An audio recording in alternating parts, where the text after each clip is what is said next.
এখন তো সৈকতার মাম ব্লগিং চ্যানেলে আজকে অনেক দেরি করে ব্লগ স্টার্ট করেছি। এখন বোধহয় 11:30টা বাজে। যাই হোক, সামথিং কিছু হবে, কাজ করছিলাম, ঘড়ির দিকেও তাকাইনি, ব্লগও স্টার্ট করা হয়নি। সকালবেলা বেগুন ভেজেছিলাম, তাই দিয়ে বরমশাই খেয়ে গেছে। আর এখন রান্না করবো হচ্ছে ঝিঙে এনেছিল, যে রোজ রোজ ঝিঙে ঝোল তো ভালো লাগে না, আজকে একটু পোস্ত করব ঝিঙে দিয়ে। আর কালকে রুই মাছ রেখে দিয়েছিলাম ফ্রিজে, সেটাই করব, সেটাকেই আলু দিয়ে ঝোল করব আর ঝিঙে পোস্ত করব। ছেলের খাওয়া হয়ে গেছে, আজকে সকালে আমারও খাওয়া হয়ে গেছে, কারণ কালকে উপোস ছিল। তো আমি খেয়ে দিয়ে নিয়ে তারপরেই ভাবলাম যে রান্নাবান্না শুরু করি, তারপরে অন্য কাজ করি। আচ্ছা দেখি তারপরে আর কি কি কাজ আছে, যদিও কাঁচা আছে, দেখি এখন সময় হলে কেচে নেব।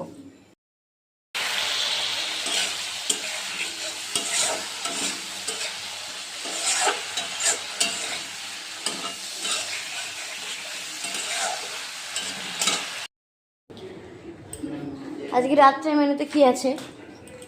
ছেলে আর ছেলের বাবা ঠাকুর দেখতে বেরিয়েছিল, 1 প্যাকেট বিরিয়ানি নিয়ে এসছে, ভালো খেতে। তার খাওয়া দাওয়া কমপ্লিট হয়ে গেছে, গরম করে রেখেছি, ওর বাবা আসলে আমি আর ও খাবো। এই হচ্ছে আমাদের আজকে রাত্রের মেনু। অর্ধেক পেঁয়াজ কেটে রেখেছি, ওর বাবা এখনো আসেনি, আসো তারপর আমরা খাবো। ওর খাওয়া হয়ে গেছে, ওকে গরম করে খেতে দিয়ে দিয়েছি, খাওয়া দাওয়া কমপ্লিট। যাও গিয়ে জল খাওয়া বেশি করে এবার।